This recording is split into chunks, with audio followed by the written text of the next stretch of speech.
Well, semi-black. They're the wheels from the launch Taycan. Yeah. Yeah, that's not a good thing, people. When I first saw it, seriously, I'm not making this up. I thought it was the Lego version. I'm here to clarify this for our listeners. No, I found it. There it is. There it is.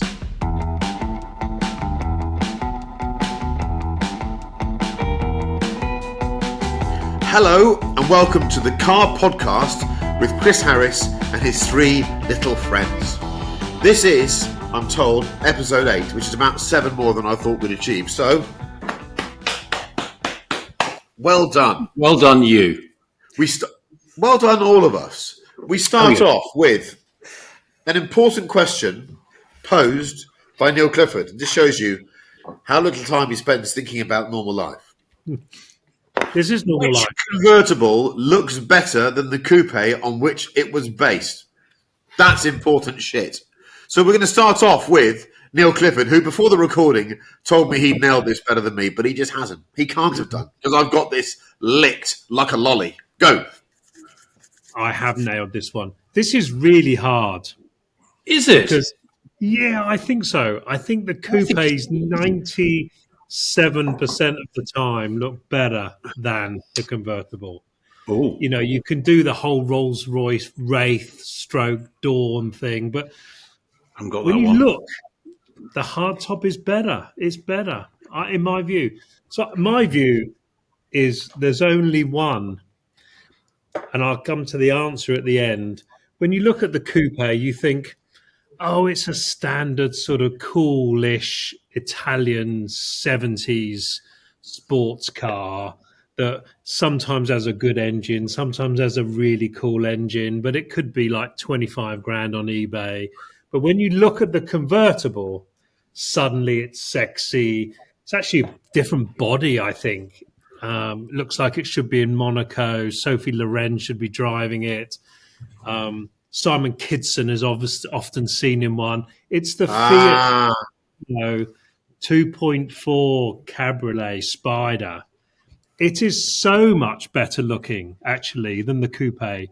Google it and see that the headlights are different. It's more curvy. It's more sophisticated. It's worth about 4 times the bloody price. But you can see why, because it's just much better looking. The Spider of the Fiat Dino is the winner in this discussion. Okay. I mean, I think you've bent the rules a bit because you've not just chopped the roof off, you've restyled it as well. It's the same car. It's the kind of latitude that I think a CEO can afford himself, Neil. So I'll give it to you. Let's go for Manish Pandey. So I thought this was a really tricky one, actually, mostly for the reasons that Neil has outlined. Coupes look good. And it's difficult to say anything other than you just chop the roof off. But, I mean, what are the outcomes? You chop off the roof and it looks as good. You chop off the roof, it looks worse. Or you chop off the roof and it looks better. And this is going to be a bit controversial. But I think I've never been massively in love with the E-Type Jaguar Coupe. I've always, I really haven't. I think the profile, the back end for me looks too much like the pointed side of a hard-boiled egg. It always has done. Sorry, say that again. The back end in profile looks too much to me like the back end of like the pointed end of a hard-boiled egg. It's just too, and even the boiled egg doesn't have a pointy end. It does. It sort of does this. It does. I'm sorry. I see what Manish is saying. It's got a pointy end. It's got a pointy end, and also. I'd like to see the chickens out of which your boiled eggs have come. Cheeky. Also the back windows, just to keep my egg in, are a little ovoid. They really do look a bit eggy, and I think turn that car into a convertible. And what you have is a straight line with really 2 just very subtle curves. And I think I also think this question is about the car with its roof down. I think very, very few convertibles, to my eye, look really good with their canvas roofs up. So I'm afraid I'm going to go for an E-Type Jaguar convertible, which I think looks infinitely better than the coupe. A considered answer with a little bit of egg-based humour thrown in. We're really delivering already. We're 4 minutes in. The punters are loving it. Chris Cooper, give us some more dairy-based car humour. Well, I didn't think this question was hard at all. Oh, God. Fact, I know some of the convertibles you bought, so you worry me. Well, it's precisely because of some of the convertibles I bought that I feel so confident. Because I looked at the question and I thought, a cabriolet that is better looking than the coupe, do you mean that you think most cabriolets don't look better? There are some, granted. I mean, right now, it's hard to think of a better loser, than the Ferrari Roma convertible. Doesn't that look distended and just yuck? Mm-hmm. But I think there are lots of cars. And I think the thing about roof up, roof down is interesting as well. It is. And whether it's fabric or folding hardtop roof. There's an exception to that rule because I think most folding metal hardtop convertibles undoubtedly look better with the roof down than up. And I think that's one of the reasons why BMW for the 4 Series has gone back to a fabric roof, because of generations of 3 Series, 4 Series convertible where it didn't look very good. But there is one where I think the folding metal roof looked good up or down, and it is...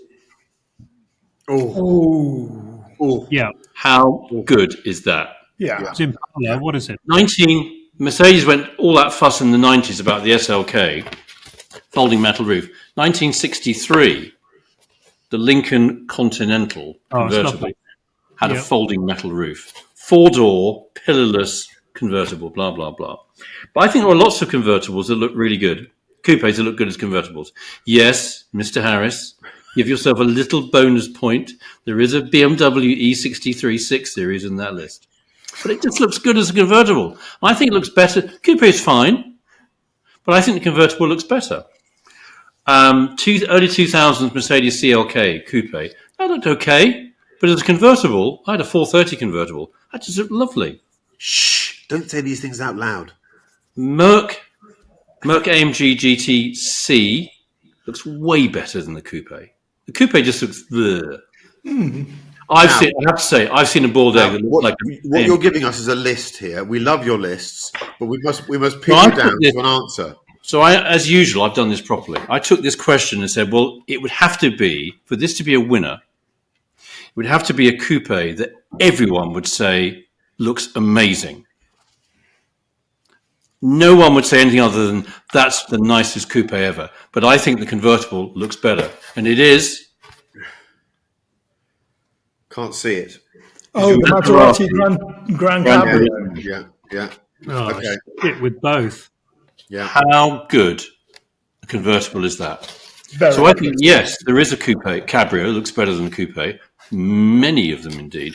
But I think the winner would have to be, it takes a really good-looking coupe. Because I'm with you, actually, managed on the E-Type. I'm with you. Eggy or otherwise. I never really quite liked the proportions of the... How many more pictures have you had mounted on... I've had an hour to prepare for this today, but I've got more pictures mounted than I ever have before. How much fun are we going to have? All you non-visual listeners out there have got a real treat as we wave pictures that you can't see and we don't tell you what's going on. This being a podcast. I think Chris is blushing. I really do. Right, so we've done all three. Okay, so I think you've all missed a trick here. Uh-oh. Because I don't need to list, I don't need to justify, I don't need to drink an energy drink, and I don't need to dress like I'm a member of the Beastie Boys. I can tell you that there is a coupe from the 1980s and 1990s that was made in Germany that had one of the best convertible treatments applied to it, and it goes so under the radar. Yeah. Because the next time you see a Porsche 944 convertible, tell me it's not the cleverest drop top. It's just the most fantastic conversion. Yeah, also, it's technically a speedster because it has a lower windscreen than the coupe, so it looks much more rakish. Normally, when Porsche does that, you have to pay 7 million quid to own the thing. You can buy these for like mid-20s. They look so much better roof down than a 944. It's a great-looking car. I disagree. It's a Porsche speedster for 25 grand. Why don't we all have one? Because it's not a Porsche Speedster. But it is, because the definition of a speedster is a totally impractical fabric roof and a lower windscreen height. Yeah, That's you mean if it's shit, then yes. Oh, 944 cab. Sorry, it's the winner. Full stop. It looks so much better than a 944. Is that how we're playing now? Well, I think it's the winner, therefore it is. The winner is the... Who's in charge of this podcast? I'll quote you from around 2007. That's what it says above the door. I did say that. Right, now, during the Grand Prix, when I had a couple of sherbets, I wrote this. I don't know why I did. You have to drive to Cannes because a volcano in Dorset has erupted with ash downing flights. Okay. You need to travel in comfort, at great speed, and take a travelling partner with you. You have to share the driving. Car and person, please. Manish, I suspect, has spent some time thinking about this. A little bit, yes. So I am going to set this story for me in May 1995. And the reason why I'm going to go and do that is because the Cannes Film Festival's on. And there are probably a dozen festival films of mega note in my life. But I think in terms of modern movie making, there was a film called Mishima, which was made by, he wrote and directed this, a guy called Paul Schrader. And I love Paul Schrader. He wrote Taxi Driver, just to mention one, Raging Bull, to mention another, American Gigolo, which he wrote and directed. Wow. And Mishima, I think, is just the most unusual film. It tells the story of Yukio Mishima, who was a sort of actor, model, writer, various things. He was actually nominated for, I think it might even have been the Nobel Prize for Literature on occasion, never won, but he was a very strange man, kind of best summed up by the word, I guess, Japanese fascist. And I think Paul Schrader wanted to make this book. It really is. It's 4 chapters. They're beautifully done. They're sort of partly filmed, partly stagey. It's partly a dream film. It's partly real. But basically, Yukio tried to, at the end of his life, he tries to start a coup in Japan in the name of the emperor. So he goes and storms Japanese military barracks. I think it was in Tokyo. I'm watching this tonight. It's such a great film. So he stands on the balcony and he starts talking to the soldiers saying, you're all useless. You should be pledging your allegiance to the emperor. We've lost our samurai way. And if you don't start a coup, I'm going to kill myself. The Japanese army find this really irritating. And they fly helicopters to sort of drown out his speech. They jeer him. In the end, he commits ritual seppuku. And he tells his number 2, cut my head off. Make sure you do that so there's no one necessary. But the guy bottles it. So someone has a go. Someone else has a go. They kind of messed this up 3 times. If I think, literally? Yes, literally messed it up. So they finally chop his head off. And that's the end of poor Mishima. And I think Schrader, it would be brilliant to drive to Cannes with him, because I'd love to know what Julian Kane, the star of American Gigolo, I mean, what's that character all about? What is that about in America? This kind of slightly promiscuous, very vain, slightly screwed up side of America. Taxi Driver, who's Travis Bickle? Wouldn't it just be great to have the guy who's written these characters and you just dig down and sort of, and who's LaMotta in his mind in Raging Bull? Who is... He finds these crazy Americans and this one crazy Japanese. And I think we'd have to do it. Sorry to interrupt you, Manish. I'm still processing the Japanese fascist bit in Cannes. Did this bloke arrive in Cannes the head of a fleet of Mitsubishi Zeros? No, he died in 1970. Paul made the movie Mishima. We're going to go and see the premiere of his movie. And I'd have gone to Volcano or not. I'd have gone very fast to Cannes to see that. It's I can't recommend this film enough. It's crazy. No, I'm with Miss H. And we would be driving in a Mercedes 500 SL, I think. What we'd do is we'd go for the kind of Julian Kane colors. We'd go black and black. The 560, I think, came out that November. So unfortunately, we couldn't go in a 560. But that was US only, the 560. Never came. You're in a 129. Yeah. Is it the 129 or 107? No, 129. if it was going into a 560, it's a 107. Yeah, it's a 107. I'm pretty sure it's a 107. So it's 500. We're going to drive. We're going to take a couple of days to get down there. It's a beautiful car, plenty of space for luggage, and I go with one of my favorite writers of all time. Like it, love it. Always something learned there, man. If you like it, Neil, who are you going with, and in what car? Well, I've kept this sensible because I could have done the whole. I want to go with George Harrison in his McLaren F1. You know, we wouldn't have bothered with that. That would have been fine. Yeah, you'd have a travelling Wilbury, wouldn't you? Not a travelling partner. Yeah, but, very good.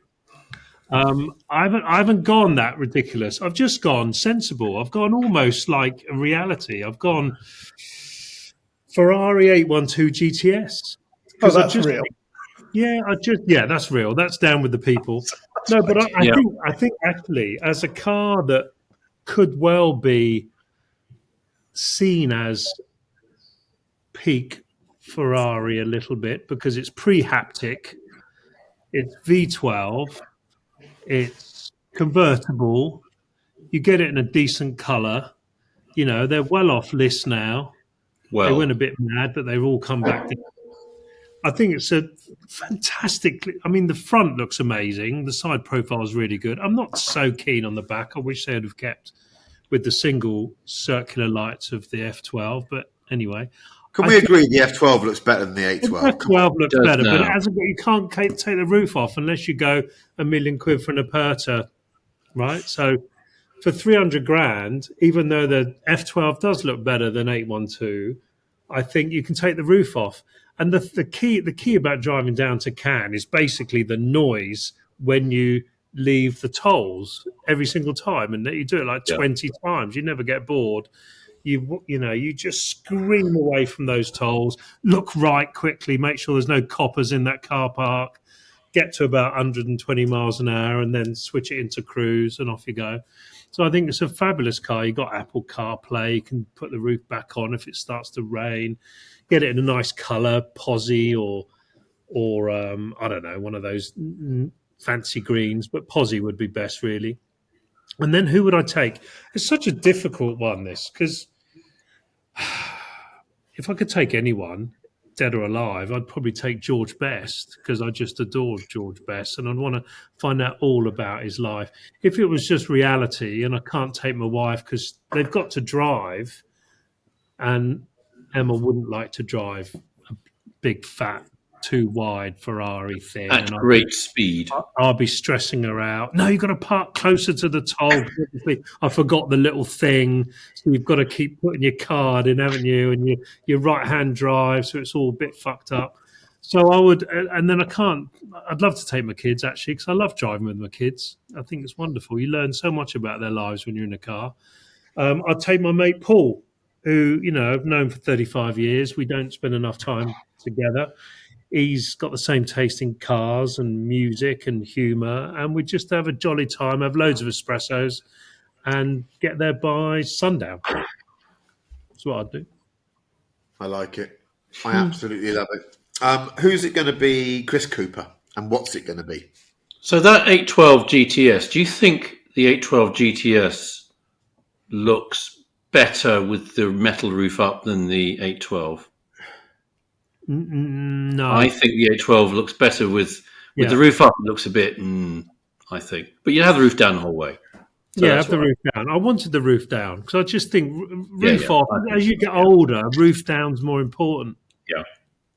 So when I read this question, it said you have to drive to Cannes because a volcano's gone off in Dorset. I thought that's an interesting response to a volcano in Dorset. A volcano's gone off in Dorset. I'm going to have to drive to Cannes. I think what you meant was I have an urgent appointment in Cannes, but unfortunately a volcano's gone off. Happens to be in Dorset, but that's sort of immaterial. The only way of getting there in comfort and great speed is to take a super duper car. I'm here to clarify this for our listeners. No, I found it. There it is. There it is. Sorry, I was looking for. Sorry, I found. It's my middle finger. I found it for Chris. I've been looking for it for a while. Very good. I'm glad we got that out of the way. Do you know it has to be. This has to be. I think the Manish is right. This is sort of.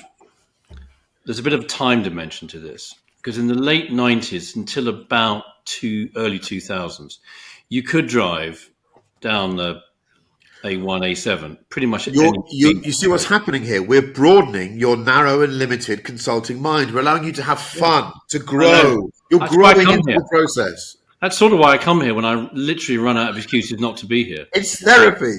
It is. I love you guys. I know it's helping. It's helping. Yeah.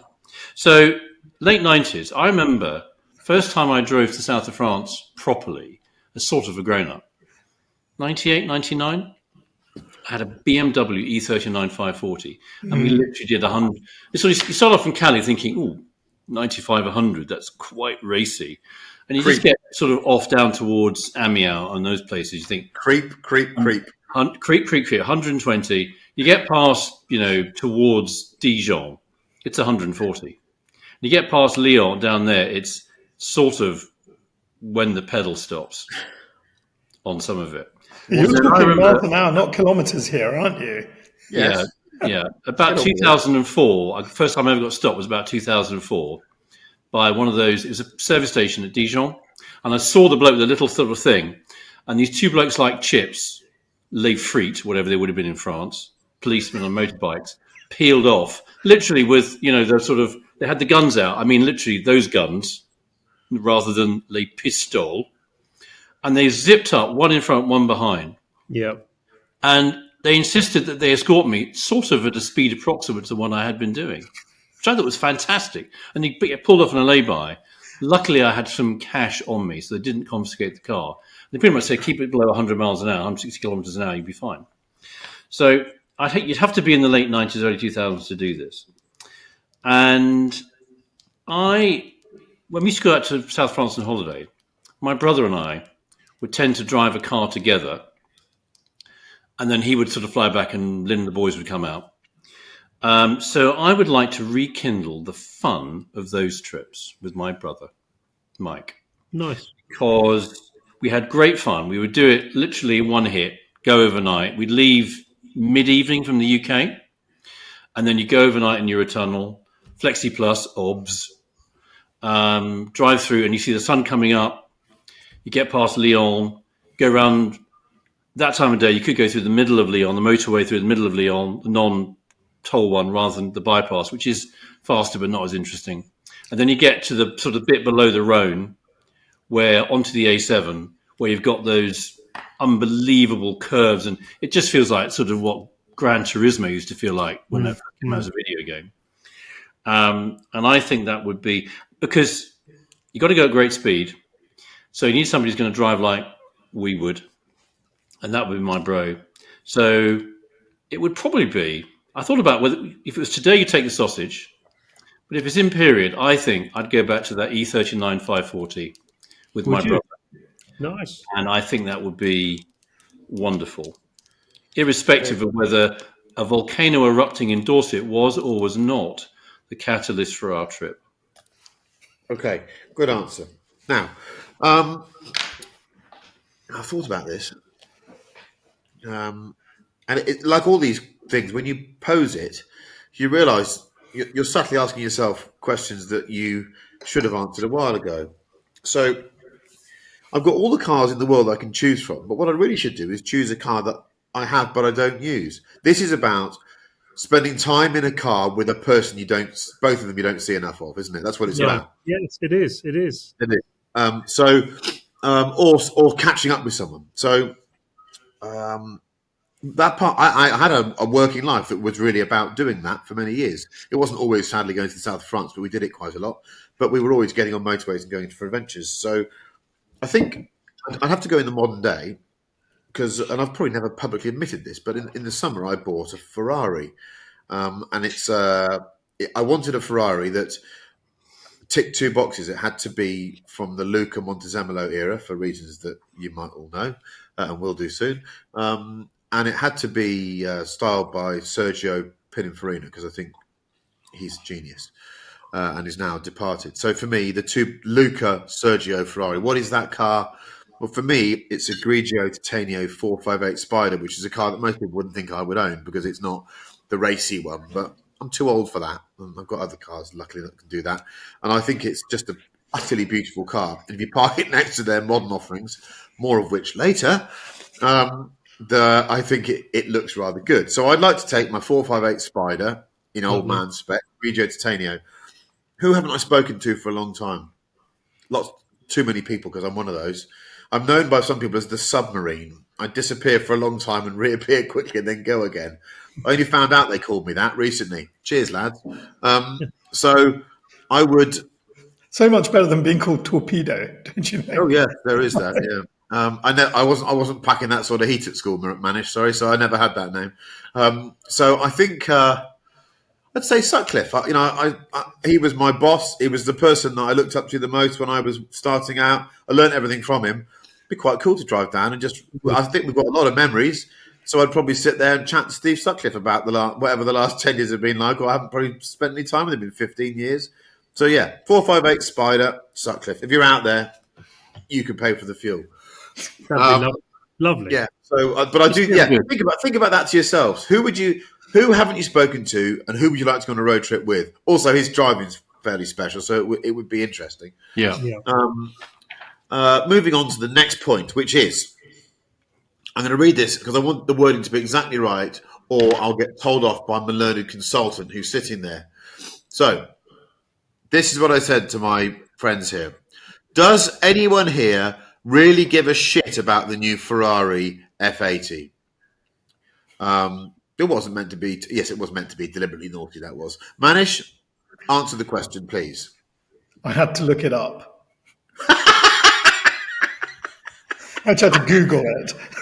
What is a Ferrari? I mean, I'm being a little bit facetious, but only a little bit. I really don't care. I really don't care. £3 million car with a 6-cylinder hybrid engine and a mustache at the front. I don't get it. I looked at, when you posed this question, I decided to look at a few angles because I can't drive the thing, I can't touch the thing, but I can certainly look at the thing. And just looked at its angles compared to the LaFerrari, which I guess it is the spiritual successor of. And it just, everything I think that LaFerrari does right and was, in some ways, many years... LaFerrari's a Manzoni car, right? No. LaFerrari, no, it's Pininfarina. Are you sure? It is? I'm very sure. Yeah. Okay, I thought it was a first in-house one, but it just, for me, what it is quite just looking at the F80, it's quite a painful looking car. I think it's very clunky. Maybe there's one view from the back, and we exchanged a few messages about this. I mean, Neil's feeling was, there will be people who will buy this as an investment. They'll do very, very well. And, as I said... No, it was Manzoni. That's what I thought. I thought it was a Manzoni car. Wow. Okay. That's okay. It's the first in-house Ferrari, and I think he got it, because we spoke to Luca about this, and what he said was with Manzoni, he always said, you have to fight a little bit. That's the thing to get the best out of him. But that was the feeling. And I think the LaFerrari is a beautiful car. And I think where the LaFerrari wins on every count, I think this thing kind of loses. It seems a little old. It's 1,200 horsepower, 1,183, whatever it is. Is that so much more than 1,000? Sort of 15 years later, are its aesthetics that much more advanced? Do its doors open better? I don't know what it is, and I don't know what it's for. I don't know what it is, and I don't know what it's for. Yeah. That's interesting. Chris Cooper, what do you think? No, is the answer to your question. No. When I first saw it, seriously, I'm not making this up, I thought it was the Lego version.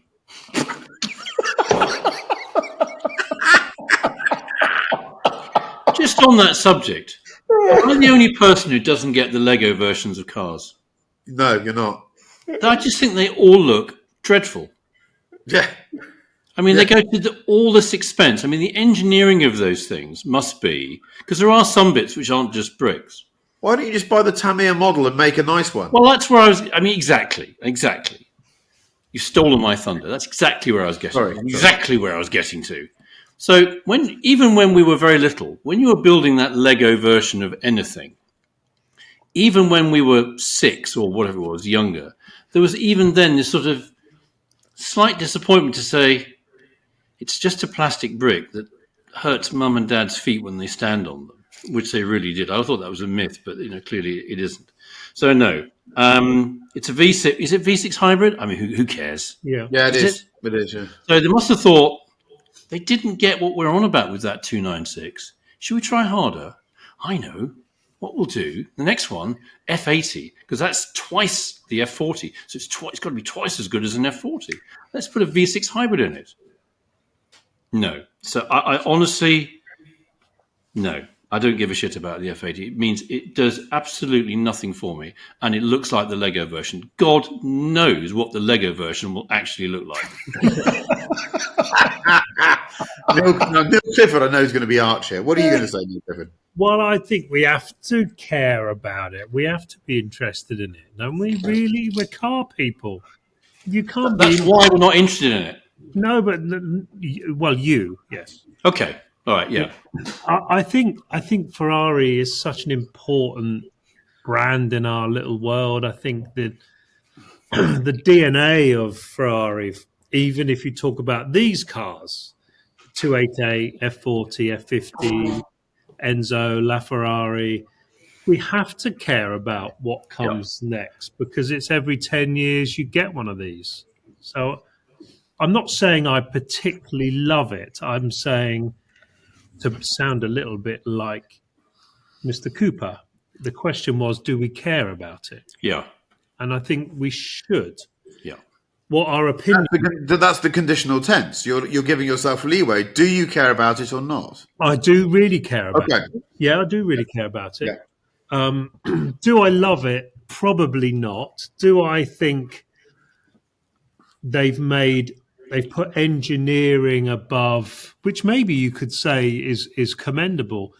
Maybe they've put engineering above just slapping a V12 in it because the V6 is the same as the Le Mans winning 499. It's the V6 in the F1 car. There's clearly been an engineering strategy to say, actually, it's just going to be, for many of these reasons, a better car if it's a V6 twin turbo 900 horsepower plus electric power thing.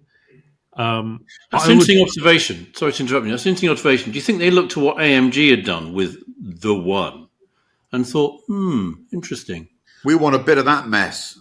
Well, I think they've based it. I don't think they've said, bollocks, it's cheaper to put a V6 in it than a V12. It probably wasn't, was it? No, they've made the decision on engineering grounds and strategic relationship between road car and race car. That's how I need to write this down. This sounds like my language. Now, maybe I'm believing the PR, but I think probably Ferrari has plenty of integrity around engineering and design. They wouldn't have taken a shortcut just to whack a V12 in it, because I'm sure there's going to be what are they called, Icona car. Yeah. You're striking a very conciliatory tone here, Neil Clifford. You're not trying to get on a list, are you? I'm far from that list. I'm on the list of Chris Harris's. I've been offered your fucking hand-me-downs, mate. Don't fucking. Matthew Beard's offered me a Posi Blue 296, mate. Oh, she's a beaut. She's a beaut. Yeah, let's not mention tomorrow. No, I'm far from that list. But but you know what? Even when I contextualise to say I think the LaFerrari looks better, this looks a bit big. It does look a bit chunky, and it looks a bit designed on an Etch-a-Sketch, not with a lovely pencil and a compass or whatever.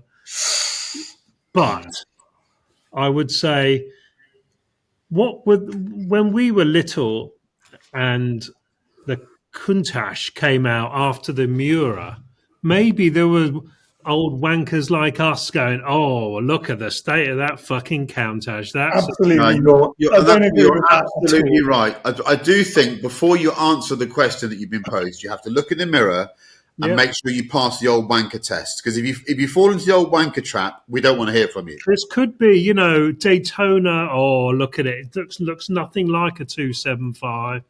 So I think there's a period. It's the circle of life, maybe here. But you don't think that this podcast got everything? We've got Elton John in there now. I'm just saying, but listen, there is something.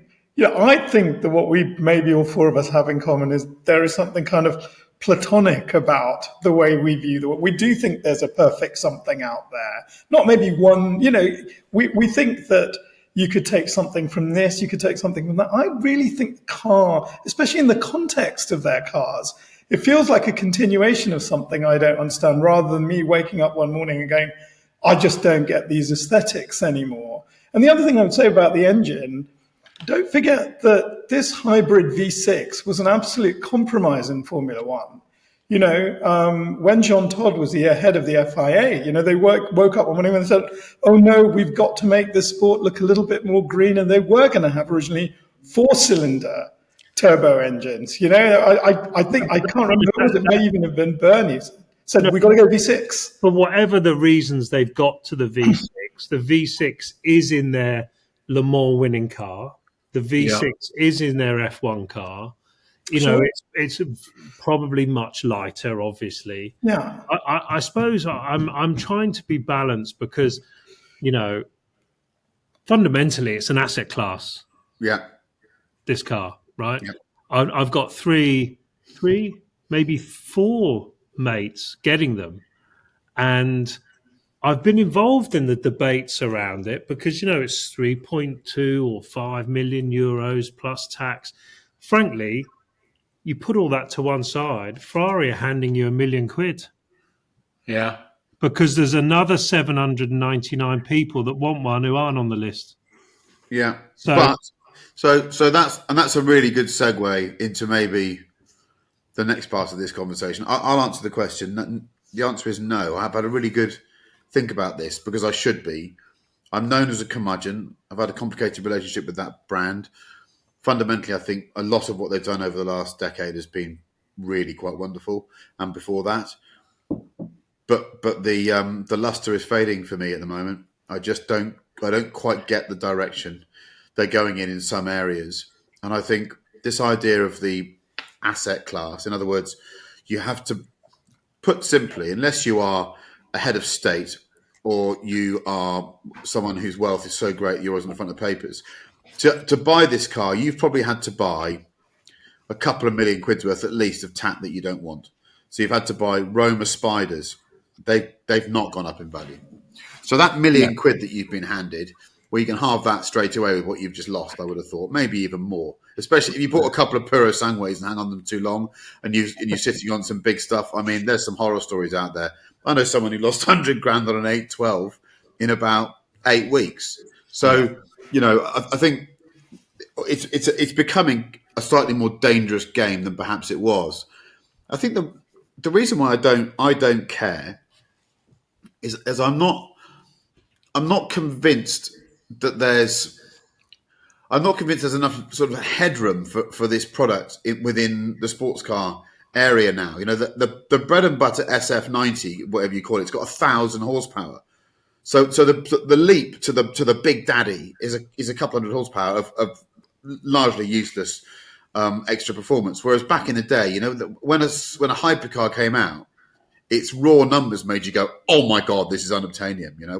I feel sorry. It's not Ferrari's fault, but whatever it is, the little one, the baby, what's the baby? The 296.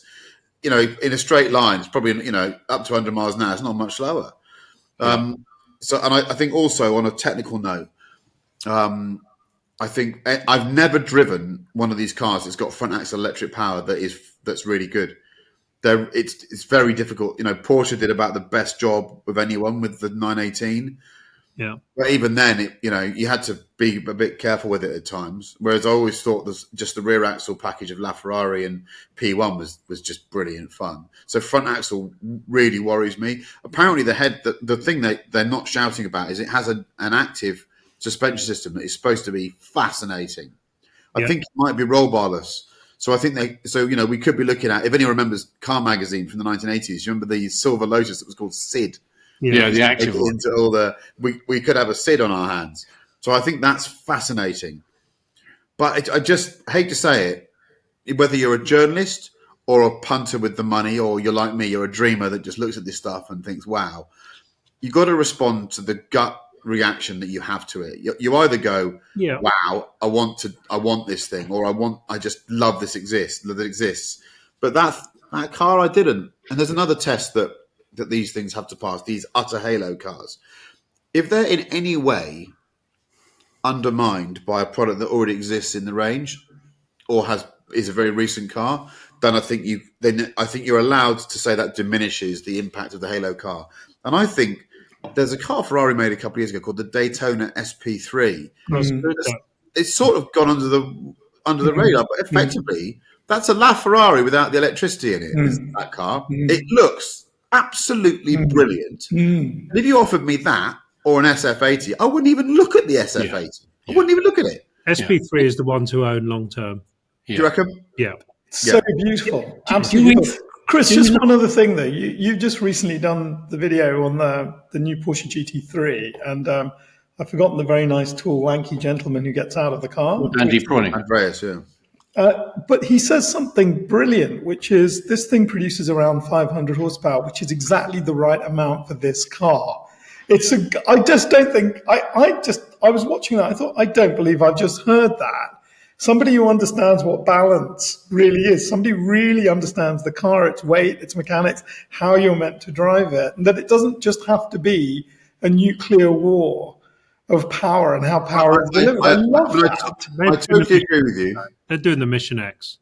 Yeah. And I totally agree with you, Manish, but there is a class of car that should always be allowed to be ridiculous. They should, because we talk about top trumps. But then why don't they just make the Ferrari Veyron and go for 3,000 horsepower? Why 1,183? What does that mean? They might well do. But I think I'll always love the fact there's ridiculousness out there.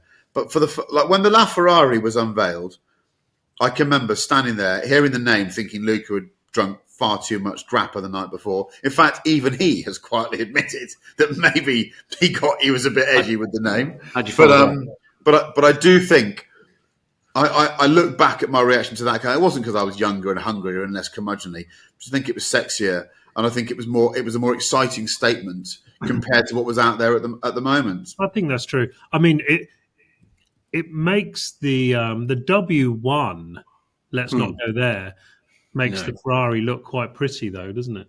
It does. Yeah, I'm not even going to go into, but that maybe we can do the McLaren next week. I think I was going to say let's do. I quite like to do W1, but I just in case people think we aren't passing your curmudgeon wanker test, the 12 cylindry, I actually quite like. I've all the stuff I've read, all the stuff I've seen. The convertible, the GTS version does look better. The rear bit of that is slightly odd. GTS looks really good. But your video, so we're doing this on Monday evening.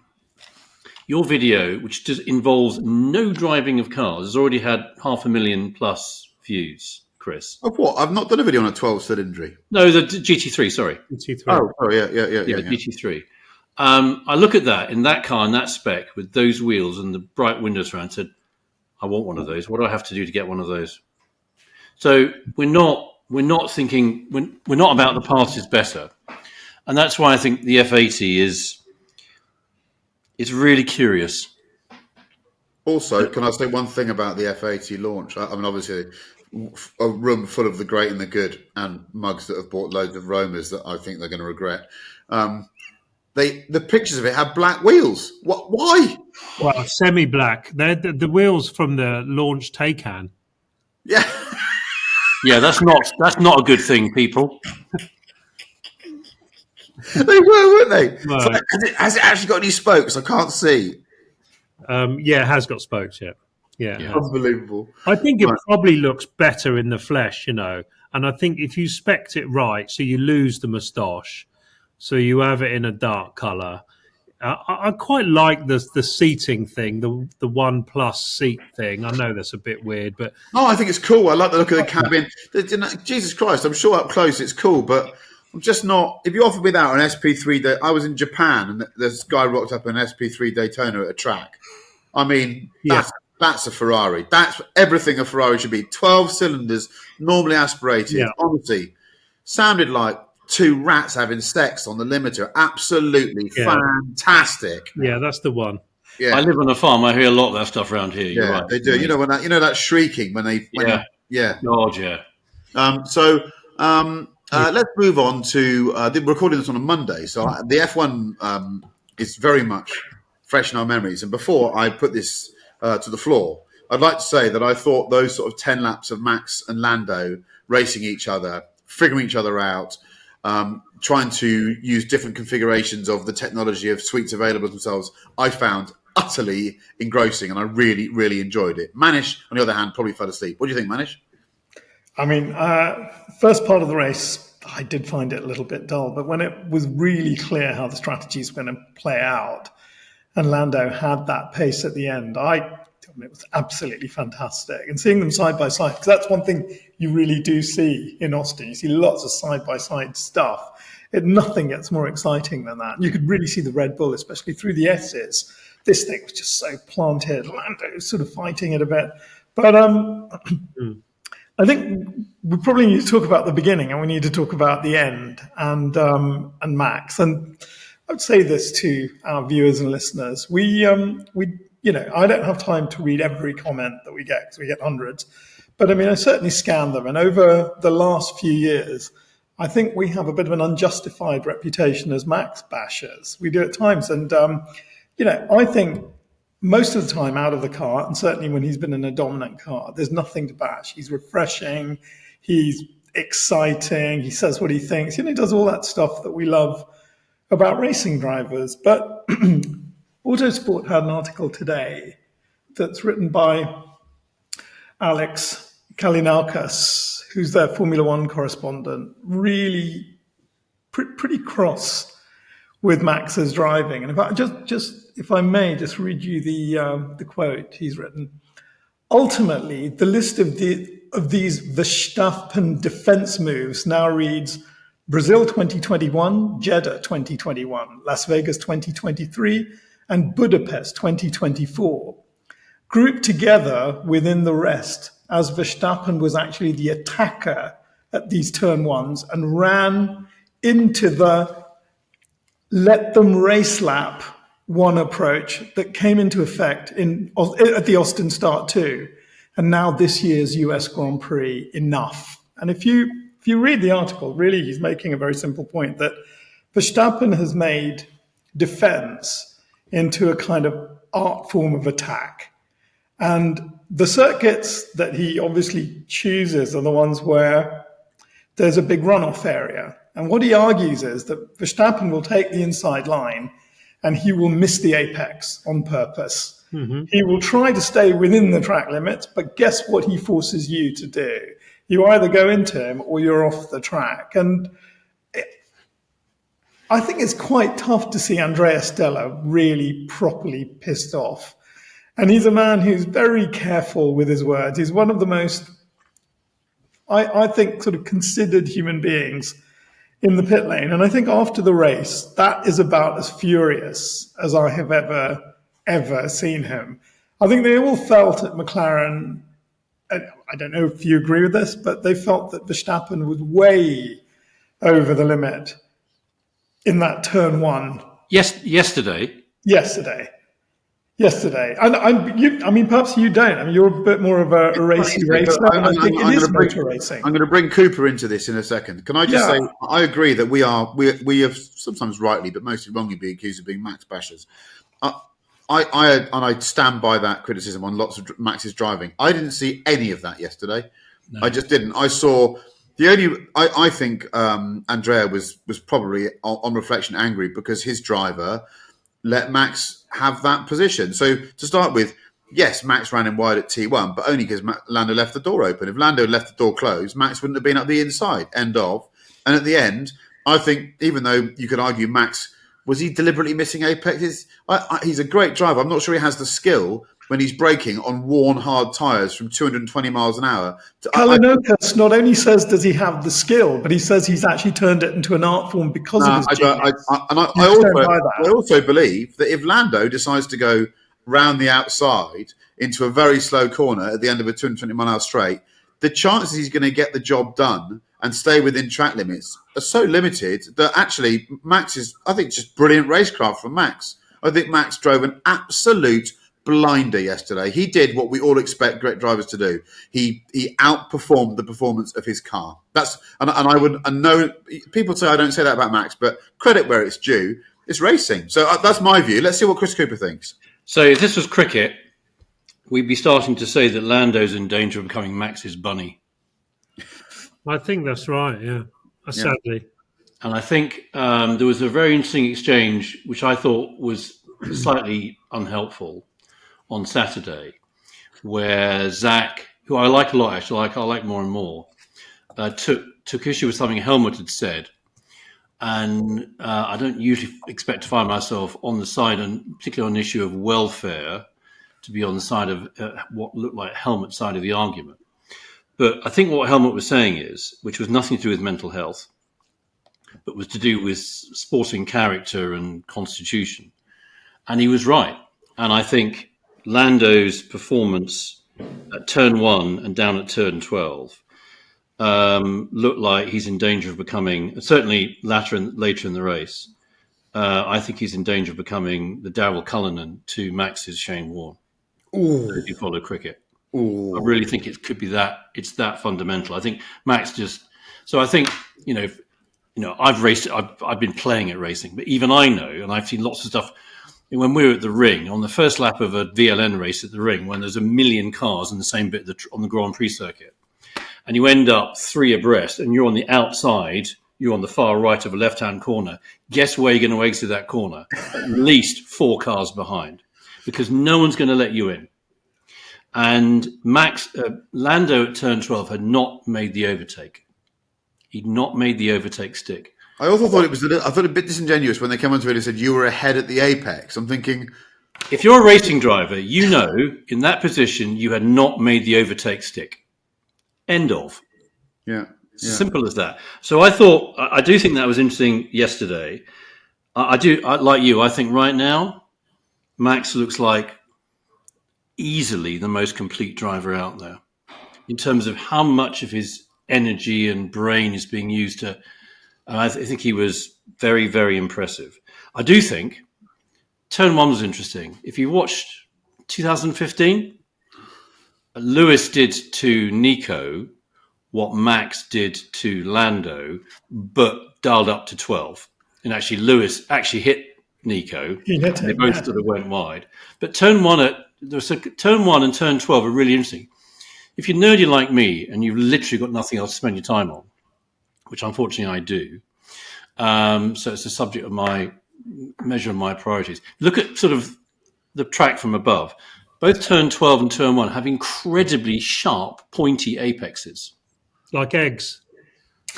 Even pointier than the eggs that come out of the rather discomforted chickens that provided Manish's breakfast this morning.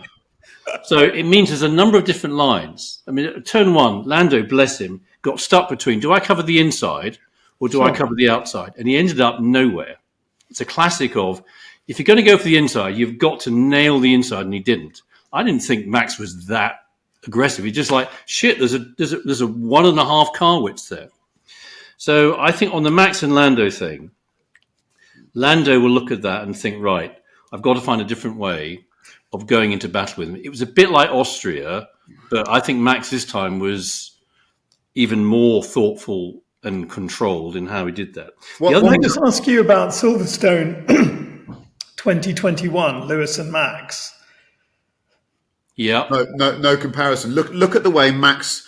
Look at this is what's so impressive about Max. Max would like to say I'm the same driver. He just isn't. He makes better decisions. And I think the 3 corners or the 4 corners before Copse at that race, Max was absolutely outrageous. I still don't. It wasn't a good accident. He got hurt. I don't like all of that. Yeah. But the 4 corners before that, Max was just weaving around like it was 4-stroke go-karting on a Sunday afternoon. Right? that's not what we saw yesterday. Was a bloke. I mean, I was fascinated by how I realised that circuit flatters to deceive. Because what it does, the chasing driver after T1 has those incredibly fast corners like Silverstone, but it's impossible to follow closely. And you end up with this deficit by the time you get to the DRS zone and want to overtake. So actually, it's the circuit's the wrong way round. Yeah, that's a very good observation. But the fact that Max used all of that, he just looked like he was operating on a higher, he did. sort of a higher mental plane. His Can I faculty. just add one other thing? Just there was clearly a lot of amazing drives by the youngsters yesterday, Colapinto and Lawson in particular. I actually thought, slightly tongue in cheek, the drive of the weekend was George Russell's. Why? Because clearly on Saturday he realised that this new Mercedes with its new upgrade was a pile of poo. And the only way of getting out of having to drive it in quali was to stack it once he had it, knowing that there were no other spare parts. So to have to put back the stuff they used at Singapore, which probably felt more comfortable with, it's just quite hard to set to Toto. Did you see the quote from about? He said Lewis has offered to give me his upgrades, but I said no. I said no. Please, God, anything but that. Also, Lewis's interview when he just said, "I've never spun off in a race." Yes. Yeah. But I agree. I think, I think Lando's fantastic. And don't get me wrong, these are such fine margins. Both of them are racing at a level that I think most mortals can't comprehend. It's also very helpful when you've got people like Martin Brundle that have driven one of these things, and he's going, I drove one of these recently. I need to remind you, you can't see out of them. You've no idea what's around you. Yeah. So I just thought that 10-lap dogfight was my Sky subscription for the whole year justified. Yeah. I just thought it was freaking brilliant. Neil, what do you think? Sorry, Neil, just ask Neil what he thought first. Okay, I want to ask a question. Go on, Neil. I went to bed. We did see that. Go on, Manish. Ask us a question, Manish. No. I say one thing. Because my son had to go to bloody Morocco at 2:00 that morning, so I was absolutely knackered. I watched the first bit, which is sort of a bit boring, and then I missed all the good bit, unfortunately. But what I would say, I was there last year, Austin. It is a shit place to watch a Grand Prix, but it's a brilliant circuit to watch on the telly, isn't it? There's no shade. It's 30 odd degrees. You and your wife thinking she's getting instant cancer and that sun is so strong there. You haven't bought enough water. The food's shit. You've got to walk 9 miles to get the bus. It's a real dive of a place unless you're in the sort of Paddock Club, VIP, S-Class Mercedes from your hotel. So watch it on the telly. It's so much better than going to bloody Austin. Yeah, with a little snooze in the middle. Manish, I wasn't going to step on your toes. What do you want to ask? Sorry, man. No, just the track limits issue with Max in that last. I mean, McLaren's whole argument is that yes, Lando went off, but so did Max, and therefore, why do we have to give the place back? Both drivers went off. He didn't have a place to give back. Well, I thought it was interesting that we caught a bit of radio on the warm down at the end of the race where Lando very kindly said, "Well, why didn't I give the place back?" So maybe he got a bum steer there from the team. But that corner was also subject to two very strange penalties. So Russell got a penalty for pushing Bottas off, which I thought I couldn't understand for a minute, and then someone else got another penalty for. Again, it was Bottas, wasn't it? I don't know who else the other driver was. Got a telling off. Was it Tsunoda? I can't remember. Gasly.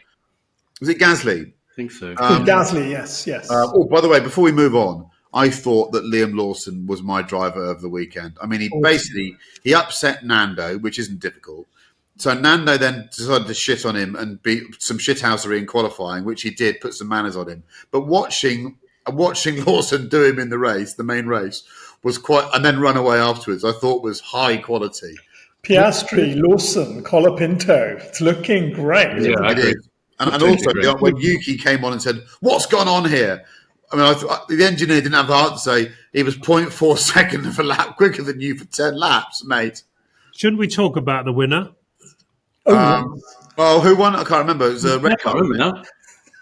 Wasn't it good that it didn't? Didn't he do something super cool on the first bloody corner or something? He used the fact he had the fastest car. He watched Max and Lando have a bit of a tussle, and he just drove. Sometimes the sea just parts for you in racing. You're almost 3 laps in before you think, "Good God, I was made to win today." This is and it doesn't happen to me very often, but it was he just had one of those days. But good God, isn't it strange that we're seeing this dominance fluctuate? That people are winning by huge margins. I mean, if it was Bernie's era, I'd be saying, is Bernard walking into these garages and saying, right, you can 50 horsepower down today, you little shit? Yeah. Okay, let's move on to our 2-car garage, which I was sent a couple of weeks ago. It takes about 20 minutes to read. I said we'd do it. You're a humble Church of England clergyman serving a group of deeply rural parishes, each connected by some beautiful winding lanes. Some lanes are barely wide enough for one car and rise and fall over steep inclines, while others sweep along the valley floor or along the watershed. There's only one main road that passes through your patch, and this is a sweeping B road that on a sunny weekend is the home of enthusiastic riding and driving. I think that's bike riding. At a recent Church Harvest Festival, you were chatting with a friend over refreshments, and an old gentleman wearing red trousers, looking very suave, came join the conversation. The gentleman in question had helped to pay for the restoration of the church some time ago, which was good to hear. But in the course of the conversation, you heard your friend say that he'd seen this gentleman out in his Alpina the week before. This grabbed your attention. Upon inquiring further, you learned this older gentleman was the proud owner of an E23. We're going back now. We're going back in time. Nice. Alpina B10 3.5 that he purchased brand new from Sytner's in 1985. Oh. With such rarities lurking in local garages, you need a car that will not only bring a smile to your face as you serve the needs of your parishioners, but have that little bit extra too. You also need a family wagon or 4x4 to navigate local flooding that you can take pride in owning and that subverts the local choice of bland SUVs. Being a member of the clergy, your total budget is £15,000. And now the lovely bit, asking for a friend. God bless this podcast, Reverend Jonathan. I now feel slightly guilty about some of the Saxon that I might have used in previous episodes. Let us, without the vernacular, Manish, move on to your 2 choices. Oh, God. When I read this, I heard it in that kind of Dennis Price accent from Kind Hearts and Coronets. You have 2 cars, and you must buy them, and you mustn't spend more than £15,000. Pass the port to the left, the honourable gentleman. So I thought this was really tricky. Yeah. I thought this was really, really tricky because is he getting at BMW here? Is he saying, this man's sort of, flair for an Alpina, or this man's ear for an Alpina? Is he getting at red trousers? Is he getting at the humble life of a not so humble vicar? Because, he's suggesting this man's a bit racy. I don't know what he's suggesting. So, anyway, I thought the year was a bit of a clue. I quite like the mid-'80s. That was a great sort of period. And I couldn't find a 4x4 that I felt from that era was going to get out of a flood or get out of anything. So I decided I would find a wagon that would store his various ecclesiastical robes and other bits and pieces and stuff for a church. And it was a car that I was a little bit in love with, I remember at the time. And I found one. It was an Audi A80, the S2 Avant Estate Turbo, 20-valve Quattro. Now, it had about 1 million miles on it, but it was 10,000 something pounds. It was unbelievable. And it's got, it's beautiful. It's silver, 4-wheel drive. The interior looks like it's leather with navy blue cloth. Centers. The thing is, it's just a gorgeous looking thing. I have no idea if it goes. I think it was something like 131,000 miles. I shall pass you the link. It's a great looking thing. And then I love those. I've only got £5,000 left. And this next thing's got to really go, hasn't it? It's got to really, really go. And again, I found a red Mazda 3, the Mazda 3, the 2.3 MPS. It's red. It's gorgeous. It's 5 doors, 250 horsepower, 155 miles an hour, a 2.3 litre 16-valve engine, and it was £5,000. Is that the one with the funny doors? Yes, it's got really funny doors. It's got and it's got a little wing. No, that's an RX-8. Not the RX-8, not the RX-8. It's got literally. What that is a Focus ST in Is drag. it? The MX-3. Right. Yeah. Mazda. It's got a wing. Is it an MX-3? It's not an MX-3. No, it's the Mazda 3 MPF. Mazda 3. You know the Mazda 3. Yeah, Mazda 3 MPF is a Focus ST in drag. Right. It's a good car. £5,000. So I think 15,000 hot hatch. And I've lost a bit of light. Yeah. Come on, in we go. Chris Cooper, what's your choices, please? I really like this one. I really, really liked it. And I really hope, Jonathan, you are a reverend, because it kind of just makes it just wonderful. I did wonder whether you lived in Dorset, Reverend Jonathan, and whether you could shed any light on the likely appearance of volcanoes or other geological seismic events. But maybe that's for another week. To lay off the Red Bull. Maybe that's for another week. Because it makes you edgy and aggressive. And I think, well, maybe not, maybe edgy. And I did, when I got to the enthusiastic riding, I did think Reverend Jonathan's been watching too much of Jilly Cooper's new TV series. Yes. In Rutshire. But actually, if this is Dorset, it wouldn't be happening in Dorset. So I think I've got two brilliant cars. The first one is that. Yep. That is an E39. It's about 2000 E39 535. Oh, I saw it on one of His Majesty's classified car websites this afternoon. Yep. Got about 80,000 miles on it. Auto 535 V8, 250 odd horsepower. Saloon. Yep. Saloon. Yeah. And the wagon that does everything else that would fit wonderfully in those Dorset lanes, I think, would be that. It is a Suzuki Jimny. Oh, yes. No. Yes. A Suzuki Jimny. It's a mid 2000s. We've got it on the farm, and it cost just under 5,000. So I think 15,000. Reverend Jonathan, as a humble, there aren't many humble clergymen of the Church of England. We've got a clergy woman friend. A friend of ours, Joss, is a clergy person. She had a career in advertising in London in the 90s and 2000s. I suspect doing what all advertising people who lived in Charlotte Street then did. And she became a reverend. She got the calling.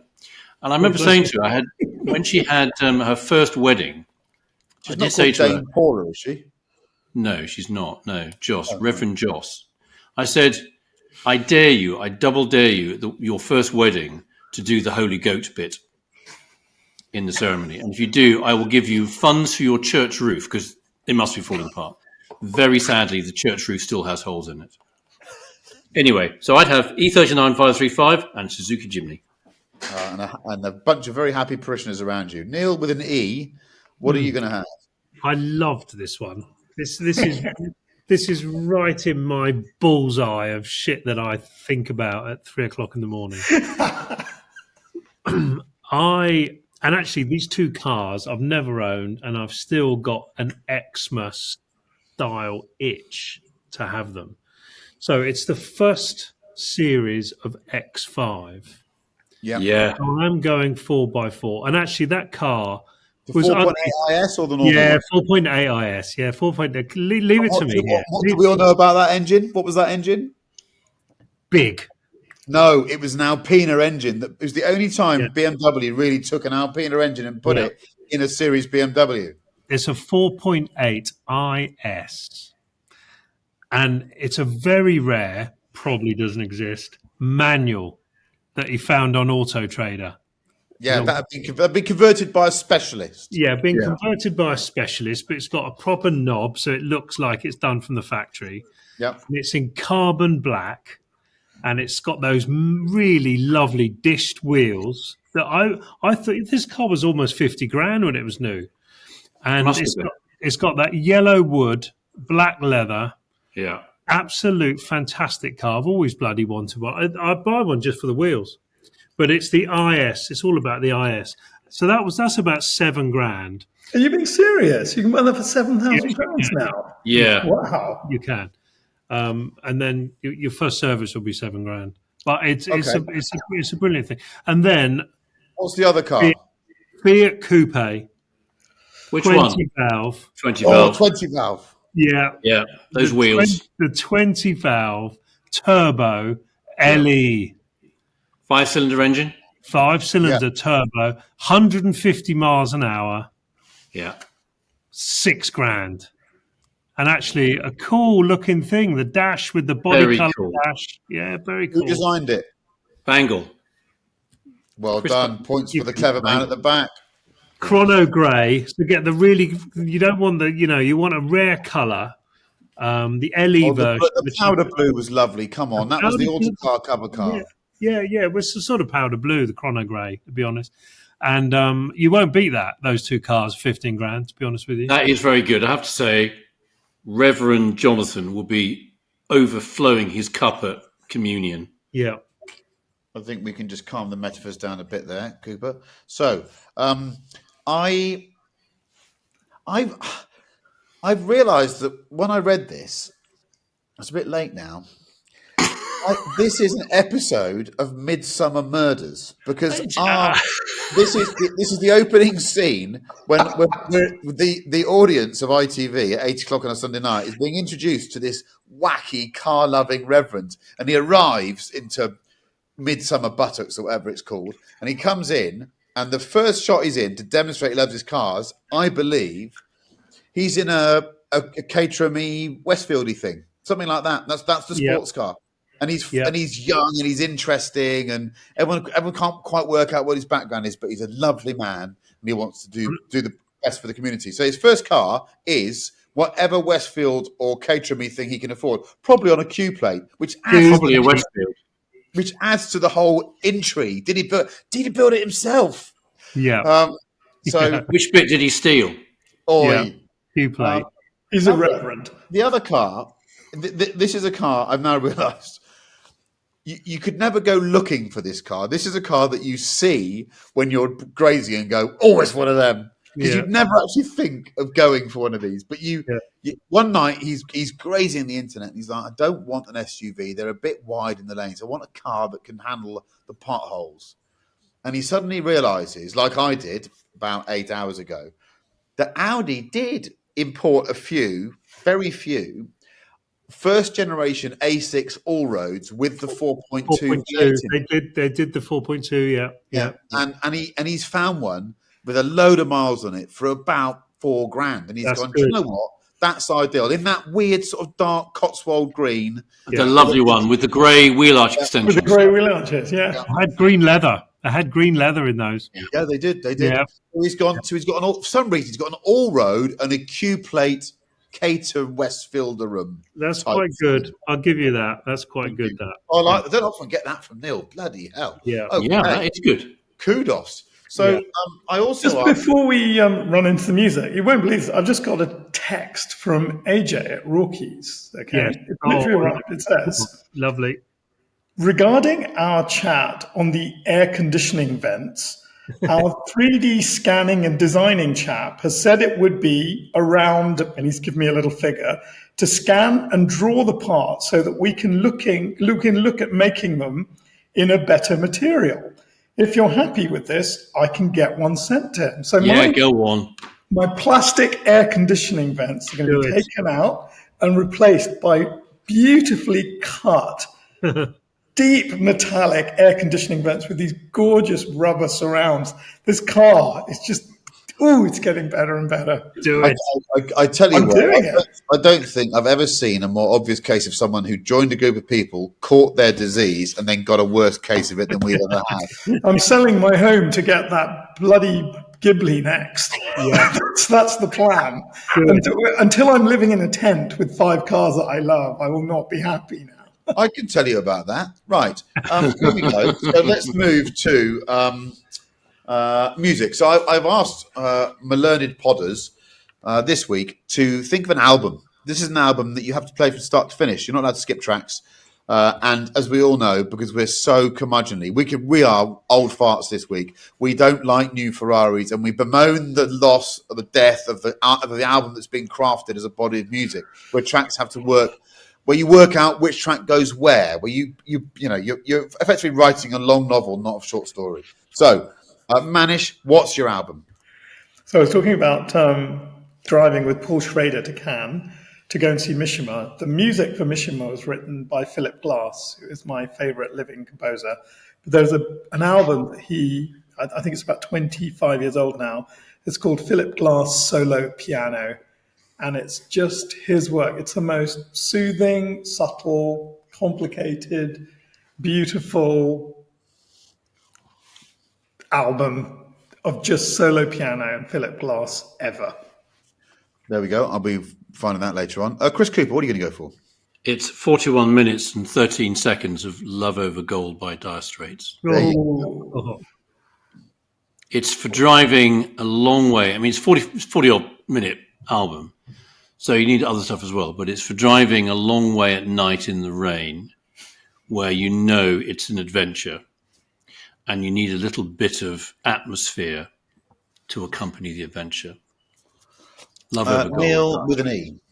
Oh, it's so difficult. Even though this was my idea, it's so difficult. This, so we could do 100 million podcasts, and I'd still be struggling to recommend the album that I wanted. I just adore music in the car. It gets better and better, doesn't it? It's just the best place to listen to music, and I'm quite a happy, sort of optimistic person, but I like miserable fucking music. It's a bit weird. And my wife says to me, or my kids, Dad, it's all a bit miserable, Radiohead and, I don't know, Kate Bush. But even though it sounds miserable, I'm always quite happy on the inside. I tried to stay modern because I could easily go back 20 years, 30 years, 40 years. London Grammar have an album called Californian Soil. A relatively modern album, 5 years old or whatever. Every single track, it could be Portishead, it could be Radiohead. It's that level of quality. Dark, driving at night, little bit of spit on the windscreen. You've got your intermittents on. You're on your own. Yeah. You've got the heating on because it's a bit chilly outside, but it's like 21 degrees, not too hot because you fall asleep, but not too chilly. And it's just this peak life. Yeah. It's a great album. I like all those ingredients. Albums are weird for me because I don't have any patience at all. So I have to, if I don't like a track, I have to fast forward it. So that means the album test for me is very difficult. I rarely listen to albums from start to finish because if there's one tune that I don't like or I associate with a bad moment in my life or something, I just go forward. So there are very few albums that I can listen to from start to finish. I think this is in my top. I don't often get this close to the top. This is in my top 3. It's Beck and Sea Change. Oh, it's a lovely album. I think you just keep going. You think, oh, that's the good. Oh my God, there's that one. There's that one. There. He is a genius. But it's lovely music because you can do with it what you want. It's slow music you can drive fast to. It's up-tempo tunes you can drive slow to. Yeah. You can cry to it. You can smile to it. And I'm not over-egging it. Go and listen to it in your car. That's lovely. It's sensational. I saw him live, and he's a cool dude. Lovely. So, you're going to love this. Ben Anderson's just written an article in The Race, which I read every day. And here's the headline: Norris must smarten up or Verstappen will keep embarrassing him. Get told, Manish. Yeah. It's all open to interpretation, Manish. That's why we love it. Yeah. There's no right and there's no wrong. You're right. I won't say that, Mr. Cooper. Sorry, I would never say that. I think that draws this episode to a close. Thank you to my fellow podders, Chris Cooper, Neil with an E, and Manish Pandey. And thank you for your continued support. And we look forward to burning your ears out with Norn nonsense next week. Bye-bye. Bye-bye.